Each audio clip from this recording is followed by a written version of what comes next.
before we go, but we'll go live when we. Okay, cool. All right. It looks like we are officially live now. Um, Not starting yet, but just letting people come in, and yeah, I like that. I mean, we're just hanging out right now, but I like this. You set up like a whole page for this. Oh shoot, I lost you. Your voice. You're muted. I muted, yeah. I actually used Astro to create kind of a slide show for this. Unfortunately, I didn't link one page to the next. So that's why I've got all these tabs open. Um, and and eventually, once we're done here, I'll be adding some navigation between all of these. But yeah, Astro is a lot of fun to use and create stuff like this. So I just really love playing around with it. Awesome. Yeah. Awesome. Well, we got about a minute, and Okay. hopefully, people start streaming in, and we'll see what happens. Actually, I think I might let me. I'm gonna retweet our Twitter exchange and just let people know that we're doing it. You got crickets over there? What? You got crickets over there? Oh, on Twitch? Yeah. Oh yeah. I mean, Nobody there? it takes a little bit to roll in. I Yeah. should have started a little bit earlier, but I'm always a little bit bad at this. Um, I'm learning. I'm learning. Well, I've never done Twitch before. I've literally never seen a Twitch. So this is like trial by fire and my first experience ever with it. So, You're doing great so far. Doing great so well, thank far. you. It's like I feel Oh, like it just being unflappable is pretty important. well, after last night, it would be hard to go worse. It really didn't go bad. We had a bit of a hiccup, and I'm sort of glad we did. Um, when it started, Mike was supposed to, kind of start off the show and do the intro and looking for jobs stuff. And then he was going to leave, and Joe Warren was going to take over and kind of host the show. And so we got to that point, and Mike went off to his daughter's. She was doing some band thing, and um, so he left, and Joe talked for a little bit, Oh no. and then he was like, "Okay, Justin, you can start." So I tried to share my screen. Oops. Oh no. Yeah, that's always tough. It's like doing the AV stuff on the fly is always a little rough. Well, no, it wasn't that. It was that Mike was the only one permission as the host to accept screen sharing from guests. So we were scrambling, and finally, a lady on the call, she was like, "Well, I've got a paid account, and I can start it up." And so she started up a new meeting, and we all switched to it, but she couldn't record for some reason. Oh no. And that was actually I'm glad that happened because I didn't want that one recorded. Well, it was Oops. a good trial run. Now Yes. we're more prepared now. Yep. We have Ben in chat. So I mean that's all we need. We got Ben here, and we're good to go. The man of many puns. Oh, absolutely. We're gonna bring it I think I today. called him the king of puns one time. And that's kind of like the police song, King of Pain, because sometimes they're painful, Ben. King of Sorry, man. pun. Yep. You know what? I was gonna ask, how's our volume? We're gonna start in just a second. And then is it? I can't pronounce that name. I'm so bad at pronouncing names. Ar Armalicus? Armalicus? Is that right? Help me out with that one. Yes, Ben is the best. Cool. Let's dive in. Welcome everybody to another one of these streams. Volume's pretty good. Okay, cool. I think I might just kind of step back a little bit, and then actually I might. Sorry, I should have. Volume is always a little tricky because you have to like have like like a second machine to like know if your Yeah. volume's all right or not. Arma Lucas, awesome. Weapon of Light. Nice, nice. Well, welcome everybody. Really excited to have you here. I am excited to be here because we're talking about all this cool stuff. So in Discord, there is in the React Podcast slash Lunch Dev Discord, there's a lot of folks who are into technologies that kind of like exceed my kind of expertise. And Justin is always like at the forefront of all of these things. So we have today we're talking about Astro and Cloudflare, which are two things that like have just maximal hype in my mind that I want to learn about, but I haven't dedicated the time to yet. So when Justin said he'd be interested in doing some stuff to show off all the things that he's been learning, I was like, heck yeah. But this is Justin, this is your first time doing this. And It so how is. are you feeling right now? That's the big question. I'm doing pretty good. Again, last night I got a trial run with this with the Dallas React JS meetup, and it was a little rough, but I'm much more prepared today. So I got all the butterflies out of my stomach. I think I'm good to go today. Good, good, good. Um, And somebody yesterday, I think it was Joe Warren, asked me to tell some jokes while we were dealing with a technical issue, and I kind of froze up there because I don't do jokes. So don't ask me to tell jokes, man. I am the same. I do not I have no jokes in my back Oh, pocket ever. It's like I freeze up. It's like I can tell yeah, you a story. I could tell you yeah, a story probably. no. Um so Justin, tell us a little bit about, we talked about the technology that we're going to cover today, but tell us a little bit about you. Tell us about yourself, what you're working on, and kind of like what brought you to these techs. Sure.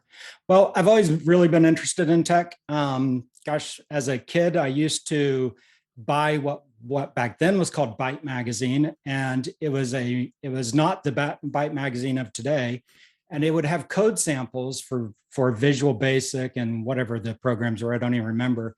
And my brother and I got this crappy old TI 99 4A computer, and we spent a ton of money on it, and we would literally spend all day typing the code from the magazine into our computer, and it Nice. never worked, and it really sucked. I mean, we'd spend hours typing, and who could find the typo in back then, and there was no internet, so we just never got anything to work.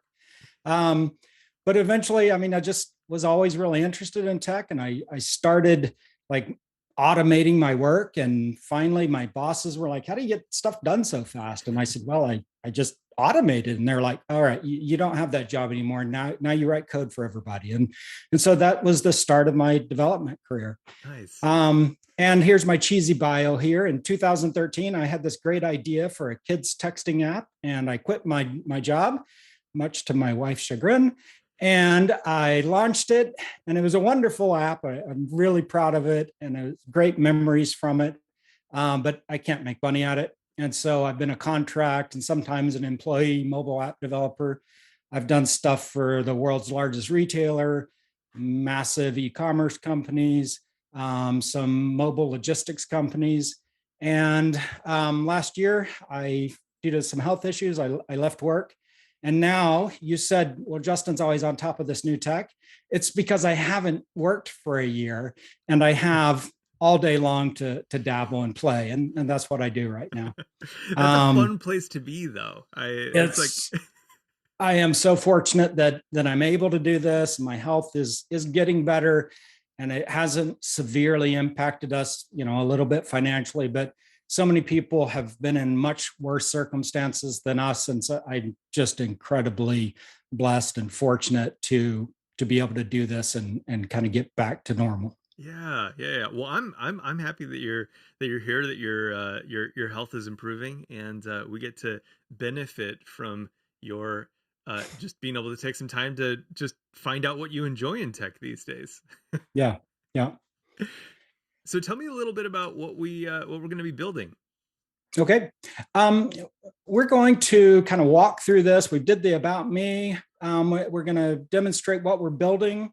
And let's just go to that right now. We're going to be building a UPC barcode lookup service. Several weeks, months ago, a community food kitchen that I've done some volunteer work for contacted me, and they'd bought us a UPC scanner, and they were thinking they would be able to scan their inventory as it came in from the truck, and they'd be able to know, how many cans of tomatoes and pasta and et cetera they've got on stock in stock.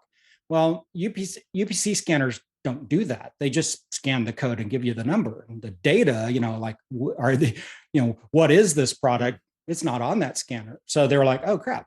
So they contacted me, and I put together a really simple app to get that information for them. And I'm going to show you that right here. It's ugly. I put it together really quick. And this is a demo version because I'm paying for the database lookups. And so anybody can access this right now, but it's not going to be useful to anybody because these are literally the only products that you can look up right now. Okay, so if you really, really want to know about that product, you can query it all day. So I'm just going to copy that barcode there. I'm going to paste it in there and click lookup. And just like that, it goes and finds out that it's refried beans, 16 ounce. And we can do a few more here. I'll do it in batch mode. I'm going to copy all of these. And their scanner has the ability to scan in batch. Oh, wow. And then I click lookup, and ta-da, it looked up all of those. And this is literally live lookups, instantaneous, running on Cloudflare Workers. I mean, the latency is just astounding. So then once they've done their lookups and they have the information, they can click copy here, and it spits it out in tab delimited format. Somebody else created a spreadsheet for them. They can paste this in there, and it will update their inventory so they know if they need to buy tomatoes for tomorrow's dinner or that kind of thing. So that's literally all this thing does. Nothing special about it. And this is all just written with plain Jane JavaScript. There's no React, nothing, because honestly, it just doesn't need it. And that's really what I'm getting more focused on, is just simple technology, HTML, CSS, JavaScript.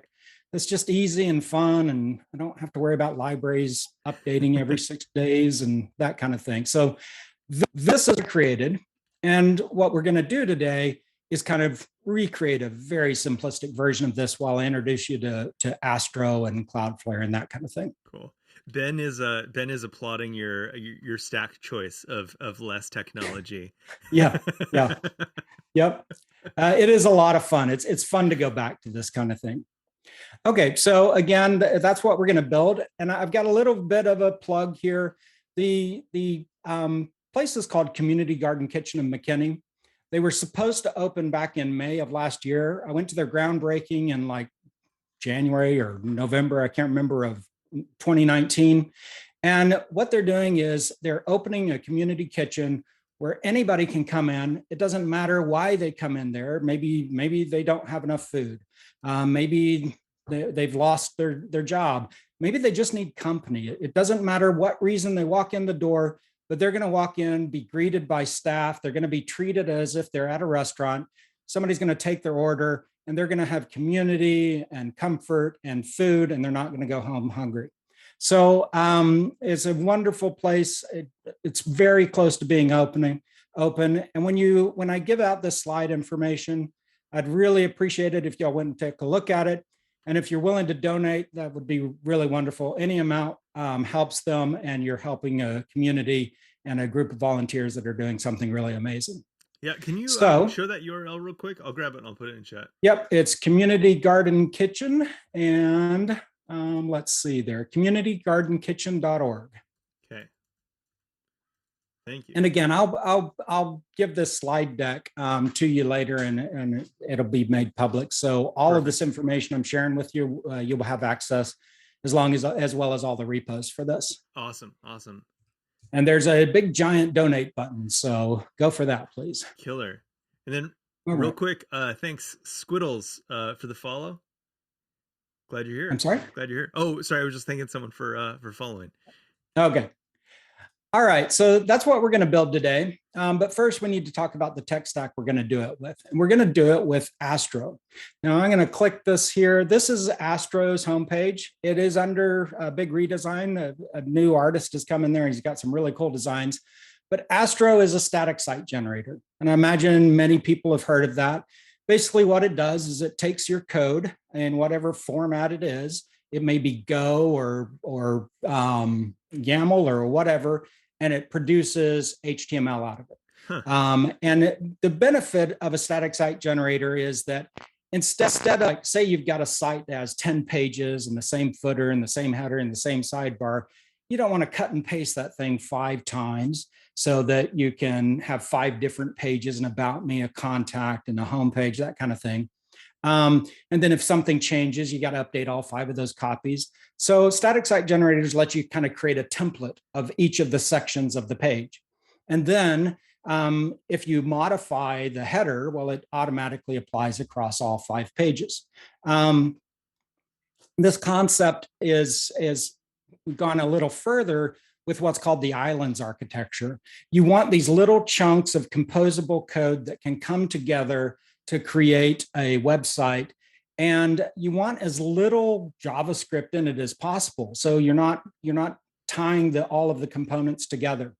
So this islands architecture was kind of discussed by, I can't remember his name, but JSON format, whoever that is. And Astro kind of picked that up, and that is their primary concept.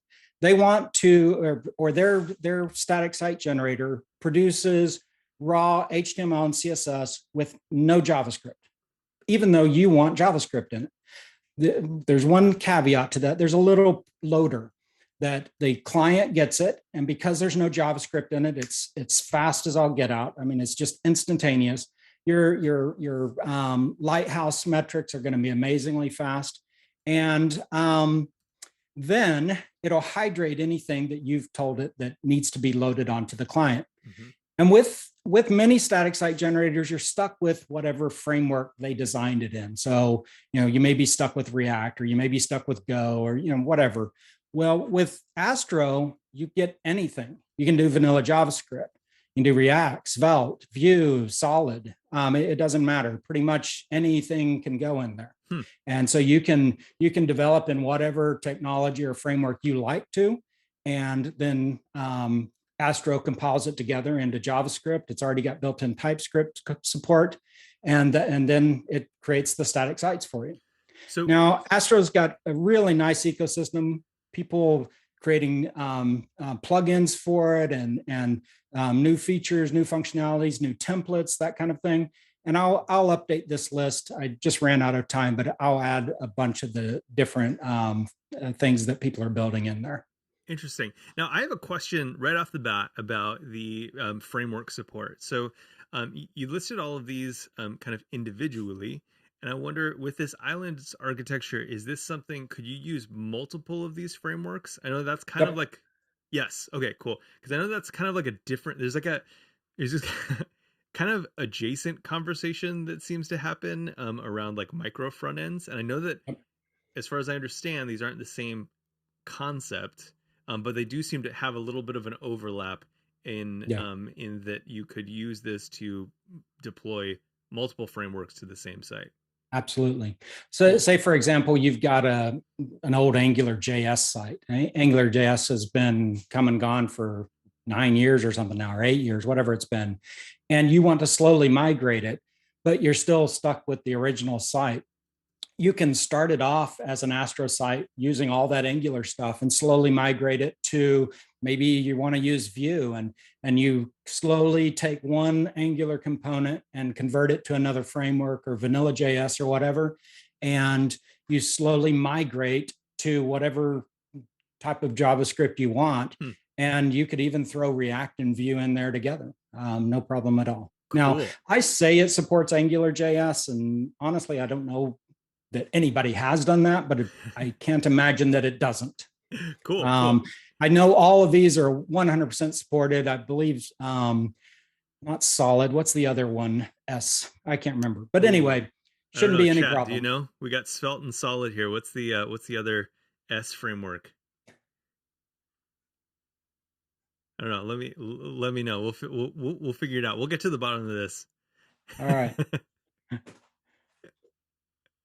So that's Astro. Cool. All right. So now I'll move on to Cloudflare. Now, most people are familiar with Cloudflare. It's like when Cloudflare goes down, the internet like comes to a halt. Fortunately, that doesn't happen very often due to their architecture, but most people know of them as a CDN company and a security company.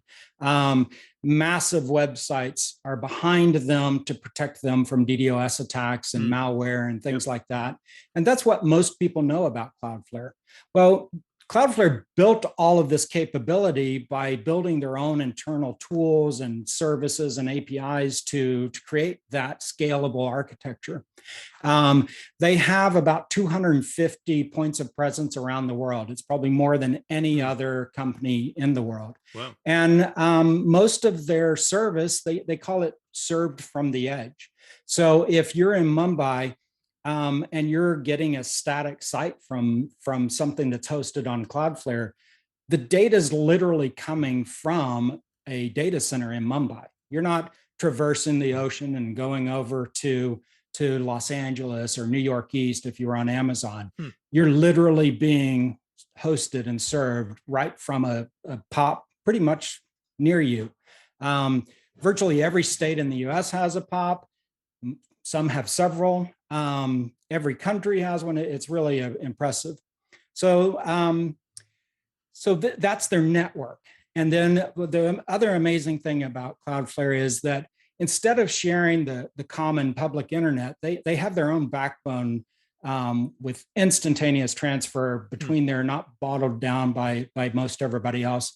And they have like sharing agreements between all the major ISPs, the streaming video providers, things like that, where they actually put their equipment in those other data centers.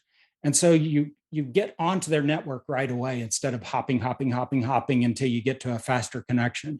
With if your stuff is hosted on Cloudflare, your users are going to get there very quickly. Okay, so Pages is a hosting site or a service for static sites. That's literally all it is. You use your static site generator, whatever build process it requires, or even just plain Jane HTML, and you push it to GitHub. And Cloudflare, you've connected Cloudflare to your GitHub repo. It sees there's been a change, and if the change is on the main or primary branch, then instantly that goes into production. And again, it's distributed globally so that everybody around the world will get those changes probably within 60 seconds.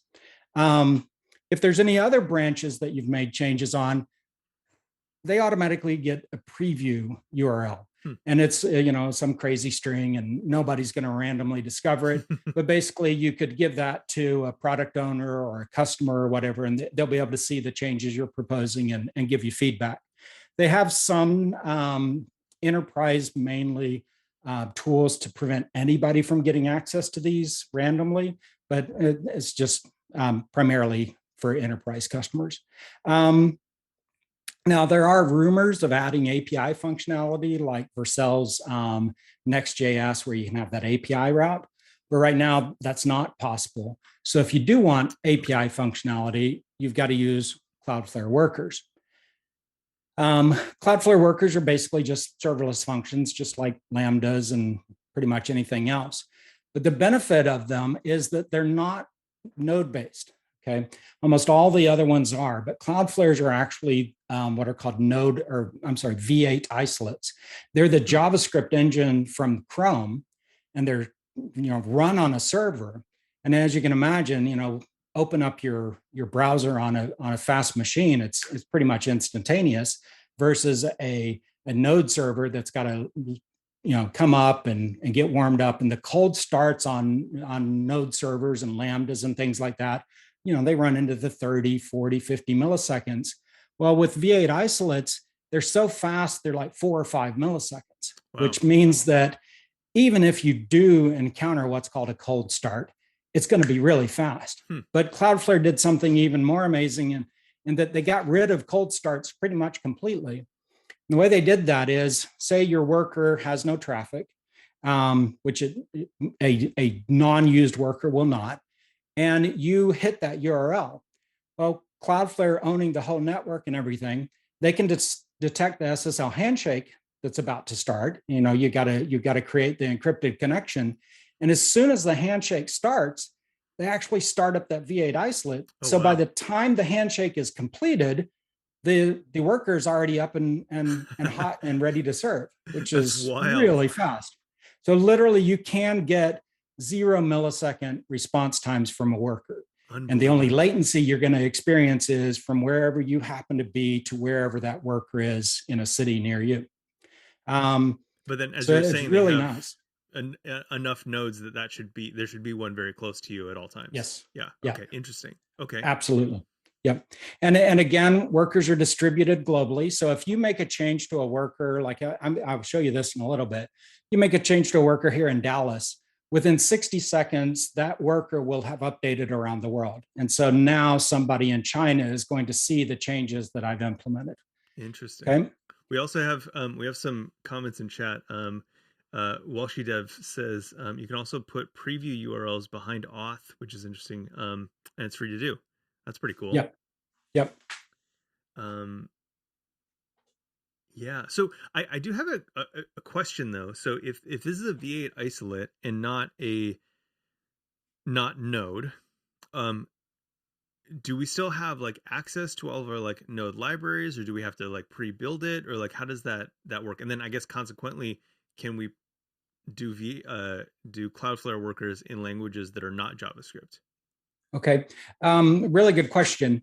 If the node package requires any of the core node functionality that's not available in a browser, you can't use it. So if it needs file system access, ain't going to happen. But most things, some encryption stuff can be a little bit difficult to find workarounds for. Sure. So if you can do it in a Chrome browser, you can do it in a worker. Okay. That's pretty much the limitation. And yes, I'm not familiar with them all. I believe workers are actually created in Rust. And so you can create, if you know Rust, you can create your own workers in Rust. But they've all got to, whatever language they support, they all have to compile to JavaScript in the end. Okay. Yep. And that's reached the edge of my knowledge. No, that's perfect. I mean, you're way further than I am, and so maybe chat has some more links and information on that. But yeah, I appreciate that clarification. Yep.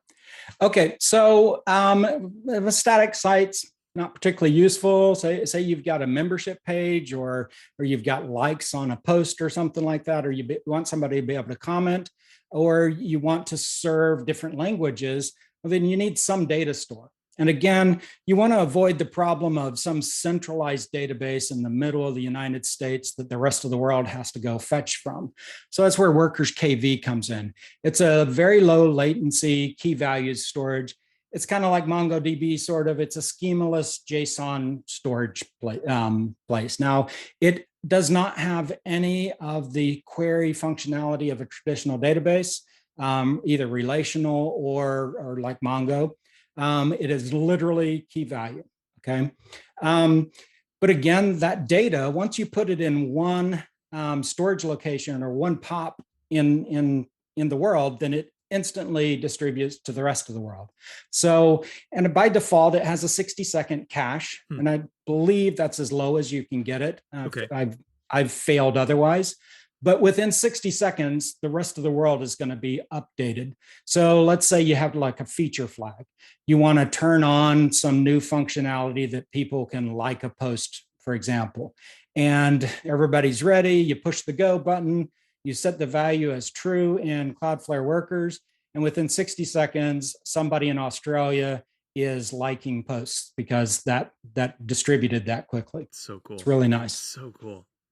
Yeah.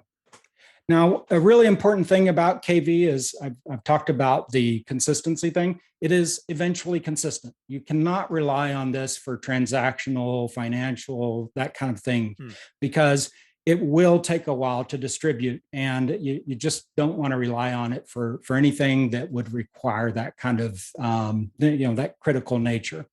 So be wary of that. If you do need transactional and guaranteed consistency, Cloudflare has a beta product called Durable Objects, and it's basically a class, literally a JavaScript class running in the cloud. And there can only be one instance of it throughout the whole world. And if you instantiate it and somebody tries to put data in it, you can have controls on what can be done, and you can control the transactions process. And so you can ensure that everybody's going to see the same thing at the same time. Again, it's in beta. I know a lot of companies are using it for mission critical stuff. I haven't played with it yet, but it is something I definitely want to dig into. It's interesting to know. I appreciate you specifying the difference between like what KV is and then durable objects, because I think that those two things have not really been clearly defined in my mind, like what the separation of those is. But like knowing that there can only be one, that's the Highlander of Cloudflare APIs. So there can only be one. There can only be one durable object, and so. And what my understanding is that this will actually, like, depending on who's trying to manipulate it, it actually moves to like a node that's like in between, like the most ideal node in between like two parties. Yeah, they have some algorithm that will decide where it's most efficient to put it. And so if you as the developer create it here in Dallas and then it's for some user in Russia or something, it'll automatically decide, okay, this thing needs to migrate, and it'll move it to Russia. And now that user has very instantaneous access to it. So cool. It's really incredible. Unbelievable. Yeah. This whole thing, it's like you can kind of see it happening, like in your mind. Like I think, I think that this kind of behaves a little bit more like the way that we think the internet works, and like we don't think about these like kind of like long lines going from me to like some destination, but like this seems to map better to like my understanding of like how the internet should work, where it just kind of is like the internet is wherever I need it to be at that moment.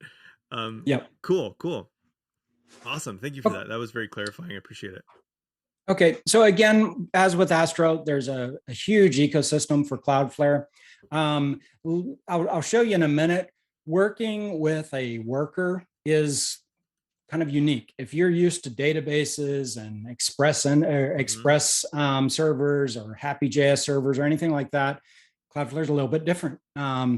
And it's kind of hard to wrap your head around sometimes that it's just so not what you're expecting. Yeah. Fortunately, some amazing contributors have created things. One of Cloudflare's interns created a tool called MiniFlare that has just revolutionized working with Cloudflare Workers. And fortunately, that project has moved into the Cloudflare ownership. And that gentleman that created it is going back to school. And I just can't believe he's going to school when he's obviously so capable. But hey, so again, once we're done with this, I'll update this list of projects. Cool. There's things like routers and cores tools and things like that make it a lot easier to work with. So that's just kind of an overview of the tools, the Cloudflare tools that we're going to use for this demonstration. So first, I want to give you like an example of what a Cloudflare worker looks like. Now, this is the actual code I've got running in a Cloudflare worker, and we're just going to kind of walk through it a little bit. And so what you have here, again, because this is essentially a Chrome browser, you can add an event listener, like an on-click or whatever, but in this case, it's a fetch. Now, the fetch event is literally anything. It's a post, a get, options, delete, WebSocket, whatever. And then all you do with it is you need to give it a callback function and say, deal with this request. Okay. So I've got a function here called handle request, and the request has a URL on it. And I'm going to build a new URL from that. And with that web-based URL, I'm going to get a path name. And I've got a particular string that I'm looking for called greeting. And so if you went, and I'll send you this link in a minute, so nobody do this yet, but if you went to my URL and you clicked on greeting, or you sent the string greeting and then Justin, then it would go through this path right here, this route, okay? And it's going to say, well, the path starts with greeting. And so I'm going to get the user's name out of here. And if they didn't give me a name, I'm going to say hello world. And then I'm going to create a key. And I'm purposely, you would not do this in production. This is a really bad idea, but I did it on purpose. But you're going to take a timestamp and an underscore and their name, and that's going to be the key that we're going to store in the key value storage. Okay. And then the value we're going to put in there is just their name and then their timestamp again. And then I'm going to store that in the data storage. So this right here is my namespace. It's like my database ID, for lack of a better name. And I'm going to say, hey, put this key with this value and this metadata into storage for me. And once it's done, then I respond back with some HTML. And right now that says goodbye. It should say hello. And it's going to say hello and your name. Okay. So that's the first path for this. So I'm going to keep walking through this code and then we'll demonstrate that. Okay. Good. Now, if all of that happens, then it's over with. The response goes to the user and it's all done. Now, this other path is if it starts with visitors, then that means that you're asking for the list of all the visitors to my website. And so we're going to get the visitor data and we're going to say, await, hello database, get my list of visitors. And,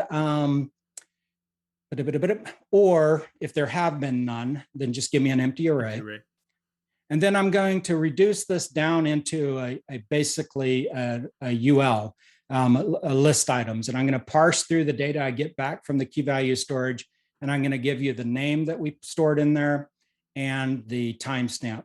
Now I'm using this metadata. It's kind of a trick I did. Okay. It's a way you can get data more efficiently out of Cloudflare. Sometimes it's useful, sometimes it's not. I just did this for simplicity.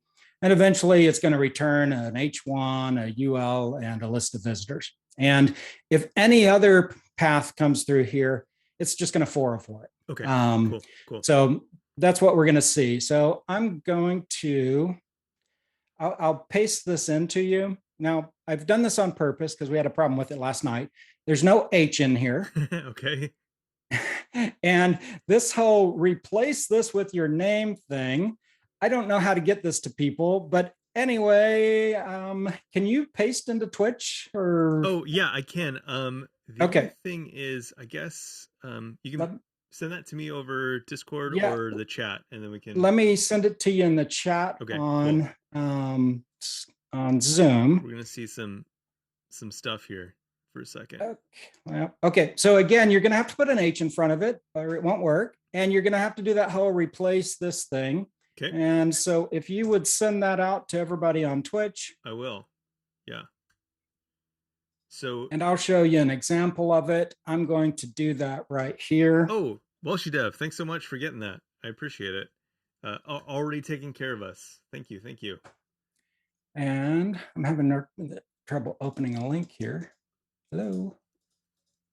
I froze. Uh-oh. Did it freeze? Yeah, I did. Hold on. Okay.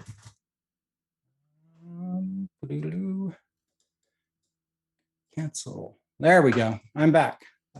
I hope. Am I back? Yes. Anthony says, got a Google Translate pop-up. Apparently Chrome thinks AJC Web Dev is Arabic. Interesting. Okay, cool. Good okay, so I'm going to put my name in there. And as you can see, it spit back hello, Justin. So if a bunch of y'all could do that as well. Yeah. And if you want to kind of change it a few times, maybe your wife's name or something, whatever. And it'll put that information, it'll just say hello back to you. Friends, partners, enemies, even whatever. Enemies, yeah, there you go. And be sure to put their full name and phone number. No, I'm totally kidding. Enemies, social security numbers. This is email addresses, whatever. Got dark real quick around here. Yep.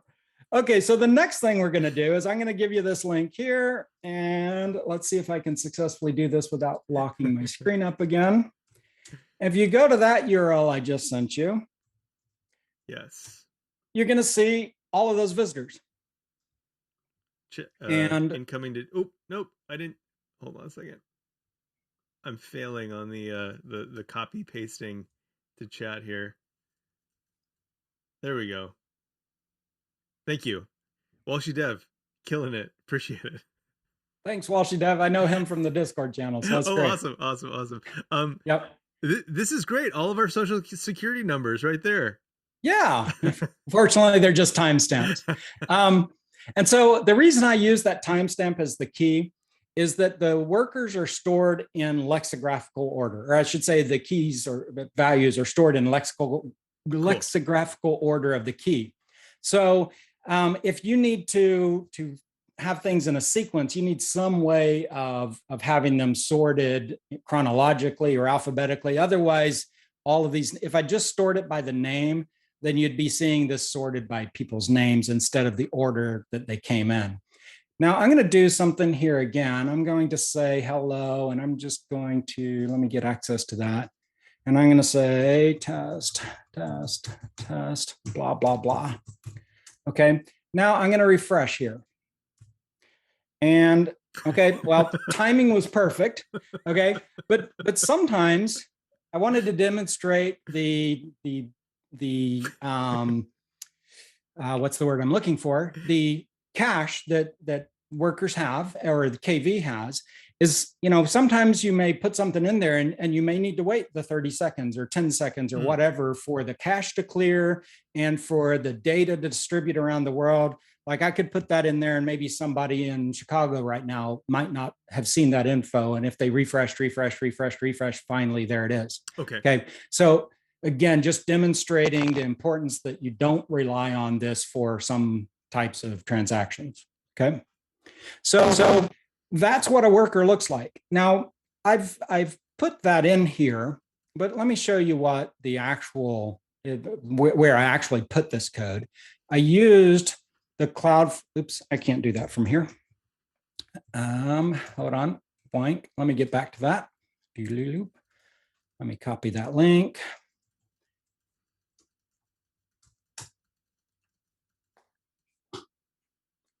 So I created this in the browser, funnily enough. So I typed all of this up right here in the browser and I saved it. And so again, if I say greeting, then I'm going to get back some garbage greeting. But watch how fast I can change this thing. So right now it says respond with hello. I'm going to replace that with goodbye. And I'm going to save and deploy it. Now that same link y'all used a few seconds ago, if y'all try it again, and instead of saying hello, no matter where you are in the world, in just a few seconds, if you keep sending that, it's going to start saying goodbye to you now. And that's how fast Cloudflare is able to distribute these workers around the world and serve this from the edge, which is the closest point to you. It's really amazing. Wild. Yeah.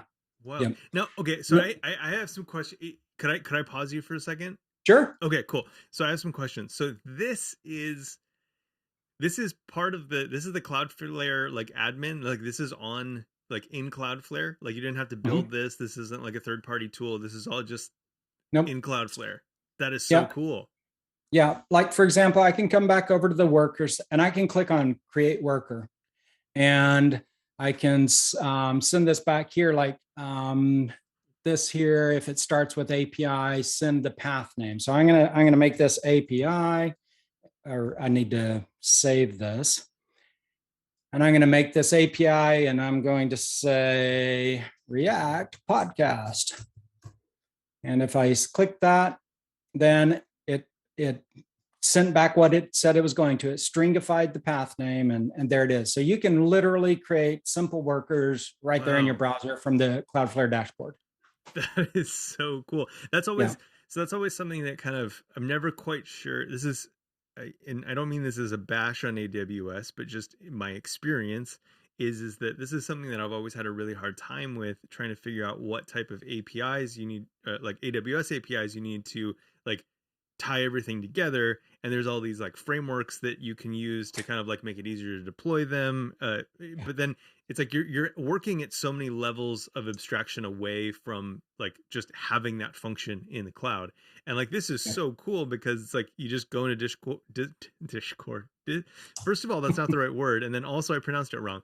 You go into Cloudflare, you can make your worker in the UI, edit it there, and even test it all in the same page. Yeah. That's nuts. Yep. That's so cool. Yep. I'm like, why have I not been doing this? I'm questioning all of my life choices right now. Well, you should. It's always good to do that from time to time. Kind of start over, wipe the slate clean. Yep. Anthony's asking, do you recommend using this over Wrangler? No. Okay. Gotcha. This is like a playground, or if you've got something really simple that you just want to have something quick and easy, then great. I mean, it's going to be there forever. Probably not an issue, but you have no version control. Cool. If you give somebody access to your Cloudflare account, to log in, and they go in and screw this up, well, there goes that $1 million toy you created there that was making you tons of bank. Yeah, no, don't do this. Okay. So cool. You really want to use the tooling that Cloudflare provides. This is just a demonstration thing, and get up to speed quickly and learn and progress, cool. and then you move on to the real world. Yeah. Awesome. Okay, that makes sense. Absolutely. So this is a little bit more of that kind of like hello world, like kind of like sandbox environment where you want to like get up quickly to kind of like understand how everything ties together, but then using Wrangler is going to be like that's actually the tool that you would use to like operationalize this in any meaningful way. Cool. Okay. Now, awesome. Having said that, I have used a worker created through this interface for a multi-million-dollar a day e-commerce company to deal with outages. So you can, yeah. Okay, cool. Yeah. Okay. All right. So that was this. And let's see here. So let's look at a couple of other things. We're going to go back to this browser here, and here's the workers dashboard here. And here's my hello name KV. And I'm going to click on it and view it. And it's going to load up all the stuff that got stored in KV. So that's basically what it looks like. Yes, this is all it is.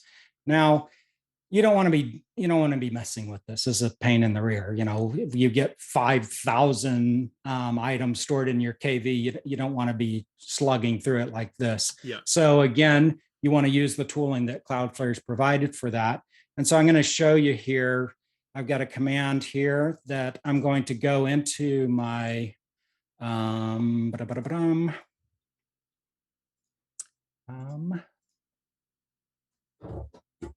going to do it right here. I think that'll work. So I'm saying, hey, Wrangler, which is their CLI, okay, give me all of the keys in this list under this namespace ID. And I'm going to print them out. And there they are. Ta-da. Wow. I've got all the keys. Now, this is not the values, okay? With Cloudflare, you can't get the values and the keys at the same time, okay? So once you got this list of keys, then you can ask for the values. Now, there's one caveat to that. I told you I used metadata before, and you can do it if the data is small. You can store the data with the key, but you don't get it back this way. So follow Jacobolda on Twitch and Twitter. So we got a little bit of advertising going on there. Nice. And butt face. All right. So much I hope that face. Wasn't in reference to me, whoever sent that. We need to dedupe some of those butt faces. I think that was Anthony. So that's what the data looks like. And so if you wanted to back that up, I'm going to do the same command again. And I'm going to pipe that into a file, or actually I'm going to redirect it into a file, I should say.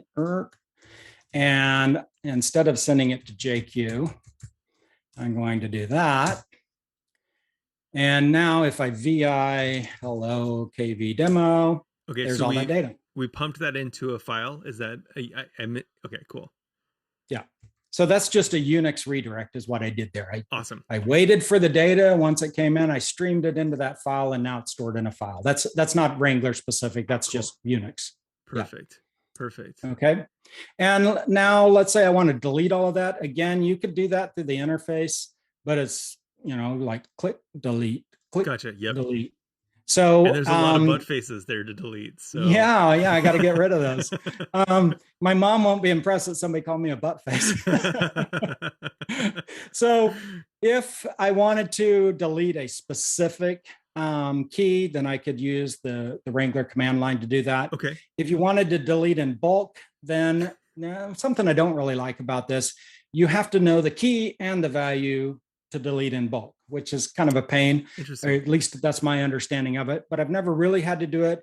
But you create a file that has all the key values data that you want to delete, and then you run a bulk delete command and it will delete all those things. And I think it's kind of a confirmation process. Okay. Like if you try to delete something that's changed since you backed it up, mm-hmm. then you probably don't really want to delete it. So I think that's why they do that, but it is kind of painful. So sure. And if you really want to, you can nuke out the whole namespace and just kill it all in one go, but not particularly advisable thing to do. Sure. Yeah. Especially since data could be coming in like at any point, and if it's coming in fast enough, like you might be deleting stuff that you didn't back up. So that makes sense. Yep. Okay. Now, as far as I know, and one thing that's a little concerning with KV is I don't believe there's any formal backup mechanism other than you manually doing it. Okay. I don't know if down the road Cloudflare will provide a store and restore kind of service, but that would be really helpful. Again, KV is not for mission critical, your Ethereum transaction processes there. You don't want to store that there, I don't think. But you need to be able to recreate it if necessary. It would be my advice. Cool. Yeah. Cool. Also, unless I'm wrong, maybe there is some great backup service. Ben, thank you so much for the sub gift to Anthony. So sweet. Thank you. Okay. So that's how workers work. And I don't need that screen. So that's that. Let's kill it. And we're done calling Justin Buttface. Now, let's talk about Astro. I started off with my website that for this demo being nothing other than a plain HTML page. And if you go to this link here, I will paste it to you there. Cool. And you're going to see a nice, boring page. And that's all it is. Okay. So I had an index.html. I had a fake build process because I was going to need one in a little bit. And that's all that was in the HTML was just that string of text right there. And I pushed that on my main branch. I had Cloudflare set up to monitor that main branch, and it published it around the world. So that's what that looks like. Now, obviously, that's pretty useless. So what we're going to do is just kind of go through the steps of creating an Astro project. And literally, this is it. You create a directory, and then you do npm init astro, and you tell it whatever framework or whatever template you want. Okay. You don't have to give it a template. And if you don't, you start with a minimal starter. Okay. A real common one is a blog. There's one for React and Svelte, and just go look at their examples and you'll see. And then you do yarn or npm to install everything. And then you type yarn dev, and that'll launch the server, and you can be working locally. And so that's what I did. After I created that super plain and simple HTML page, I did this process, and then I added a few things to it. I'm going to show you that code here.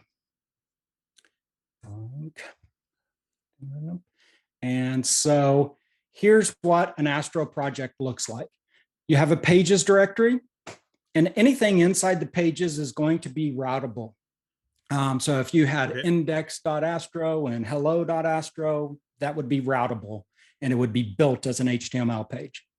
Now, Astro has this stuff in the top called front matter. This is Astro specific, and this front matter only runs at build time. if you did console log here, I can't type, but let's just say I know how to type. Hello. If you did that, it's not going to run in the browser. This is going to run in your build process. Okay. So that's it. Don't use this for anything that you expect to make its way into the production website. And everything below these triple dashes is JSX.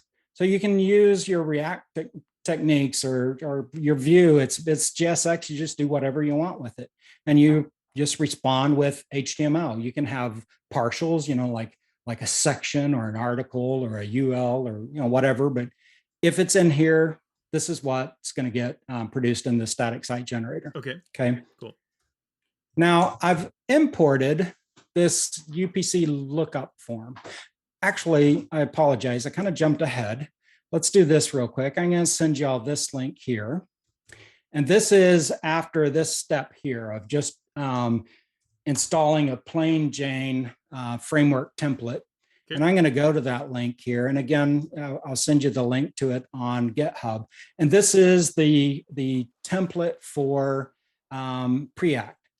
They've got a little count thing here, and I've added this Hello React podcast. And there's a plus and a minus button here. Nice. And just like you would expect in a React app, you can click on things. That's updating state. And in fact, let me check that code out real quick so you can see that. The question of the ages. If we don't see like a plus and a minus counter, like are we using a JavaScript framework? I'm sorry? Oh no, I was saying nonsensical things. Oh, yeah, no kidding. Yeah, it's like the to-do list. Okay. So I've checked the branch that people would be seeing there, and this is what that looks. No, maybe I didn't check out the branch. Okay, there's the counter, and I've still got the wrong stuff. Oh, it's because I'm not very familiar with this tool. I just used it for the presentation. Okay, so here's the counter.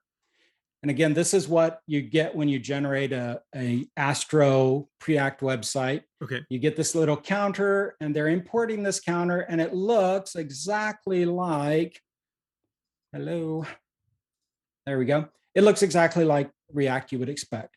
You're importing use state from Preact instead of React. You're doing your setting state with a value of 0. You've got a button with on click. And when you click the subtract, you call the subtract function, which changes state.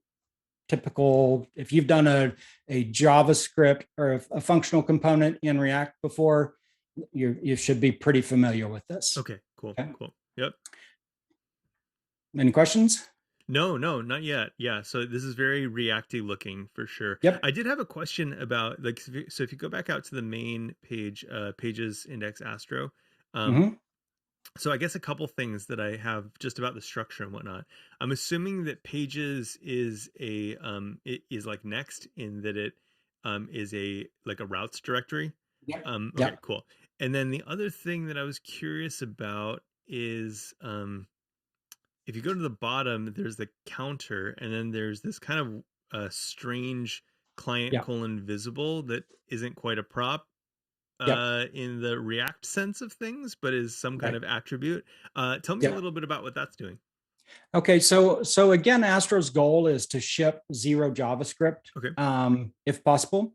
And so what that does, this tells the preloader that got shipped with your HTML. It's just like 2 kilobytes of code, and it says when this counter is visible in the view, load the JavaScript for it and hydrate it. Okay, so if I had 50 pictures above this and scrolling through dog GIFs and stuff like that, this wouldn't happen. But as I scroll, and they use intersection observer to detect when it's come into the view, and as soon as I do, then it loads that from the cached, statically generated JavaScript, and ta-da! Now I have a React counter. There's several ways to decide when to hydrate or when to ship the JavaScript. Some is, and I forget the terms because I actually don't use them very often. Some is instantaneously. Some is when visible, one's global, and I'll have to update the slides to discuss or show you all those options. I'll have to look them up myself. Okay, cool.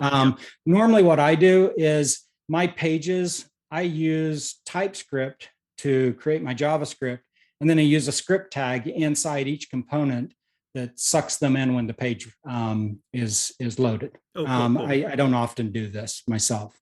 But again, that's the benefit of this. If the user never scrolls down to this component, you never download it.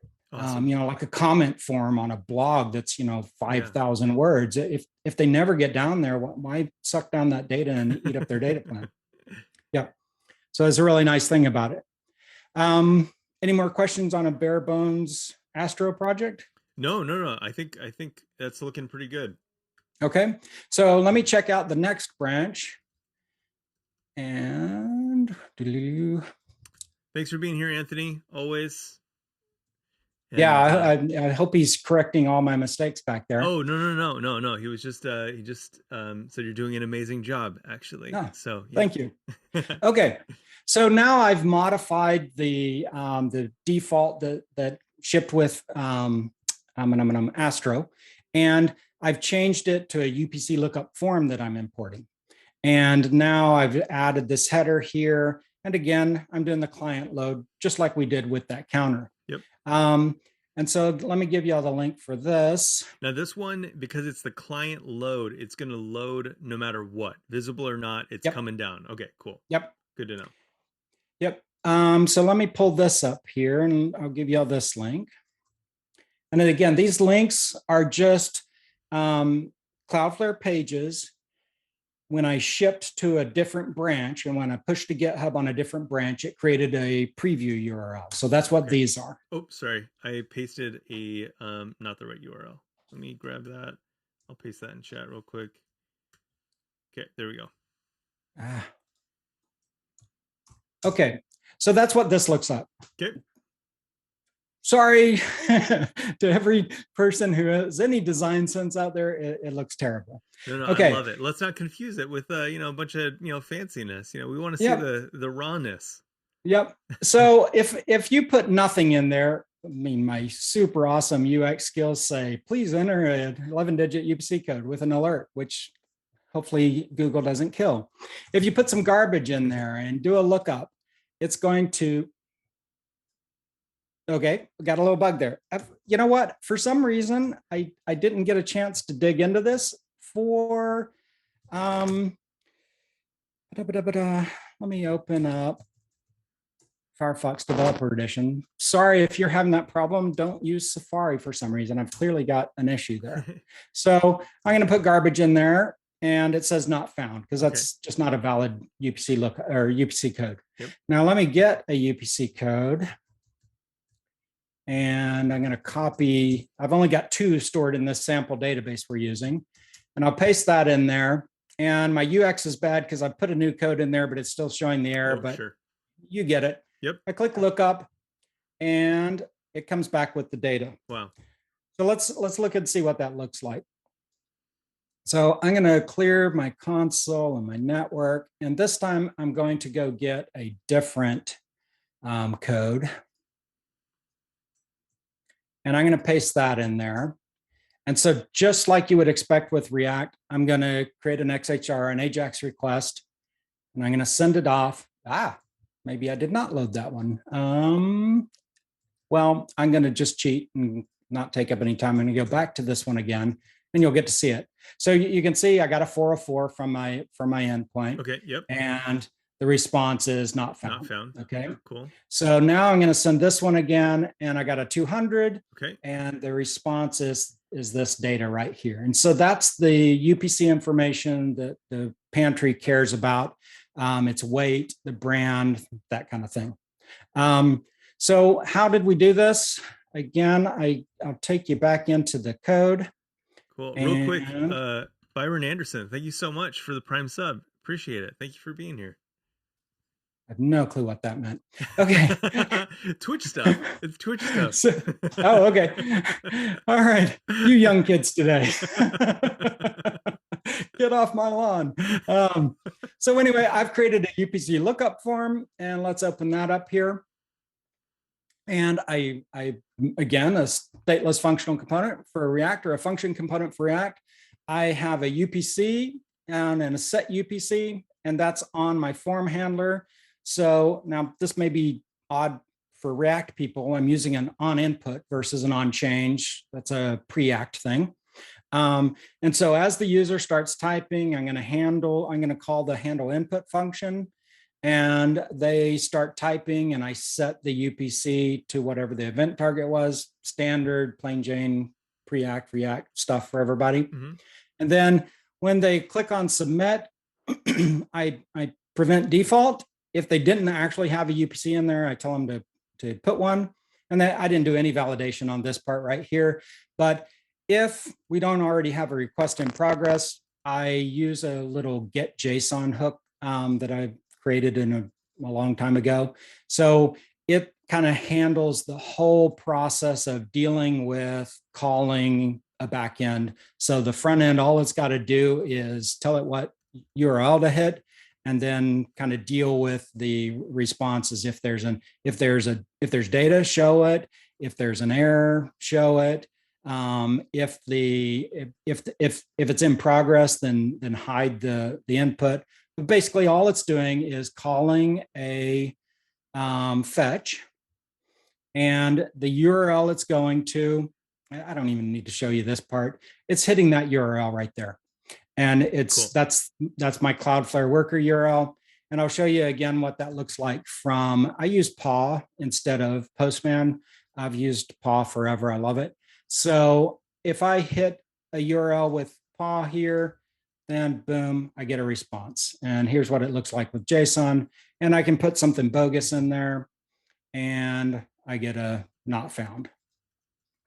So that's all this is. It's calling that Cloudflare worker we created, and getting a response. Now, again, this Cloudflare worker, let me come back to that. I don't like writing lots of code like this. So I would use one of the tools that somebody else created, like Itty Router. There's several others, but there's one that I've discovered recently called Sunder that I really like. And let me pull that up here. I'm glad you're touching on this, because this was one of the questions that I had. I didn't want to derail you, but I was curious if there are kind of, if some of this has been abstracted away into routers and things like that, specifically for workers. Cool. Absolutely. Like for example, Next.js, it doesn't run on Pages, because Pages is a static site. So a gentleman, Josh Palmer, I think his name is, created a tool called Flareact, where it's basically Vercel's Next.js running on workers 100%. So the whole server-side routing and everything is working on a worker instead of Pages. Cool. And that's called Flareact. Well, this tool is basically a router that's very much like Express. In fact, it's really based off of Koa. So if you've ever created a Node.js server in Express or Koa, this might be really familiar to you. You create an app. You assign it some middleware. So I tell it how to handle cores, how to handle logging, how to handle the timing, so I can log how long a request took. Yep. And then I give it a list of routes. And so if it's a get and it matches this pattern right here, then it's going to call and handle a UPC request. And awesome. That's going to be a KV lookup. Cool. If it's a post, which I didn't give anybody access to, it'll save the UPC data, the product data, in key value storage. Nice. And if it's anything else, a get, post, it's not one of my allowed routes, you get a 404.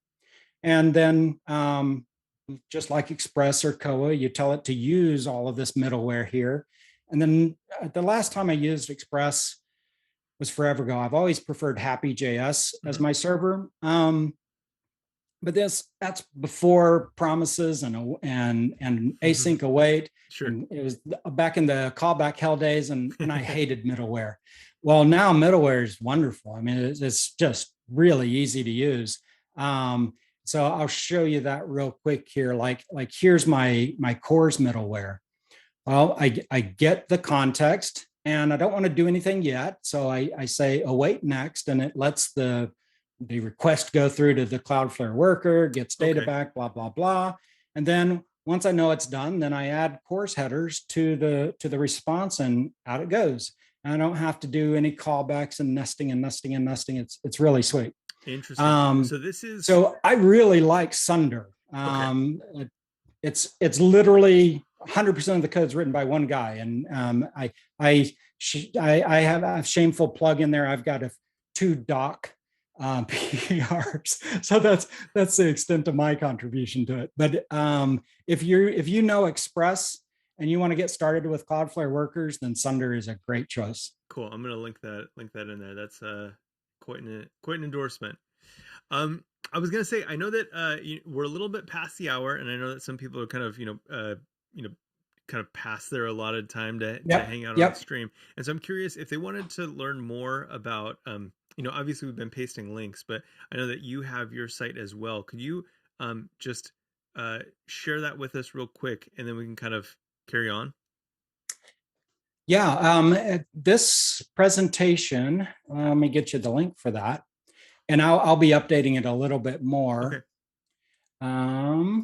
Is at, no, that's the demo one. Hold on a second.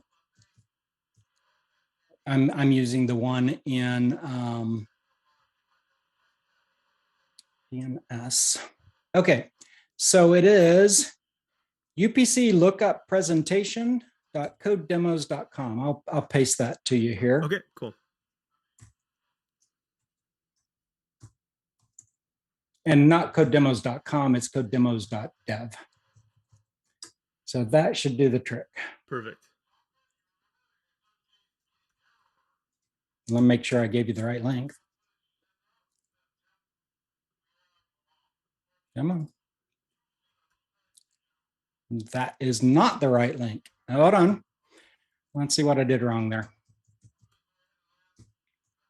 Oh no, I'm getting it. I'm not. Wild. I think we crashed Cloudflare.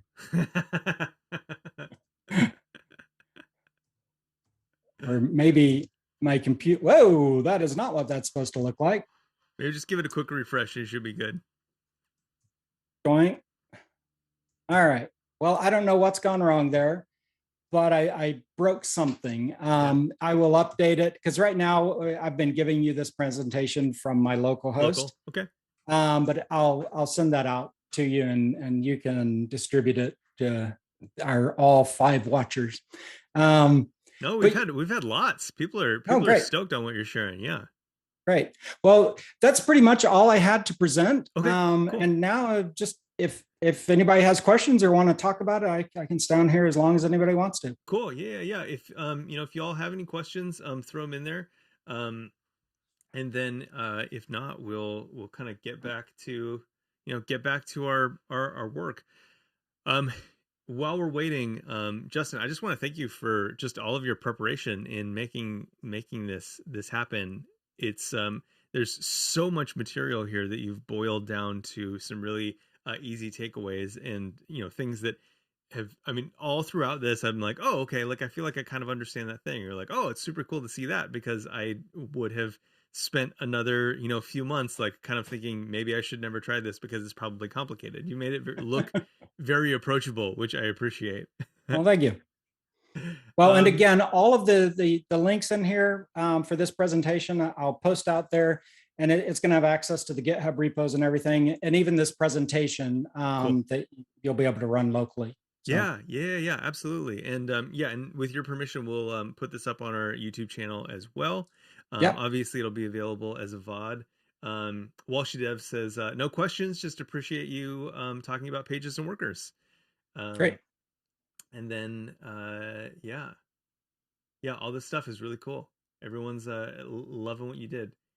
Great. Remarks says, was great. All right. Cool.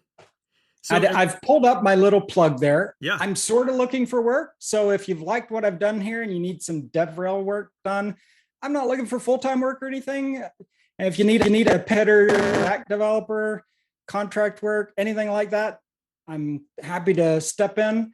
But otherwise, I'll just keep playing with new tech. Awesome. And if you'll pay me for that, then hey. Let's pay Justin to play with new tech. I'm here for it. Let's do it. So give us your socials real quick too at the bottom there. Oh, all right. Again, you can't see the links, but I'm Justin Noel Dev at Twitter. On GitHub, I'm Justin Noel. I don't know how I snagged that. I waited for that forever and ever and ever, and finally GitHub wild. Released it to me. Amazing. Because somebody was squatting on it, and they finally gave it back to me. And my blog, you can't see it. It is, let me pull it up here. Justin Noel, if I can type, .dev. Ben says that we'll make you a full-time Twitch streamer in no time, which I think if I've seen anything today, you got promise. You got promise. Again, somebody else do all the jokes and stuff for me, and I'll present. Justin, awesome. Thank you so much for all your time today and for your preparation and showing this to us, because this is really cool. And I feel like what you've shown today is stuff that I am capable of doing, which is not Absolutely. The way that I felt about these technologies before. So that's a gift to me, and I appreciate that. And I hope that others feel the same. Well, thanks so much for having me. It was a lot of fun. Yeah. Well, we're gonna turn off the Twitch thing, and I'll follow up with you after this. But hey, Twitch friends, thank you so much for being here. Chat, you've made this a really fun experience. Thanks for playing along with us. For all the butt faces, even Anthony, I know you're not here anymore, but thanks for making this fun and lively. Y'all are awesome. We'll see you next time, probably next week on Monday. So I'll schedule something up, and we'll see you then. Thanks for being here, everybody. Bye. Bye, everyone. Thank you.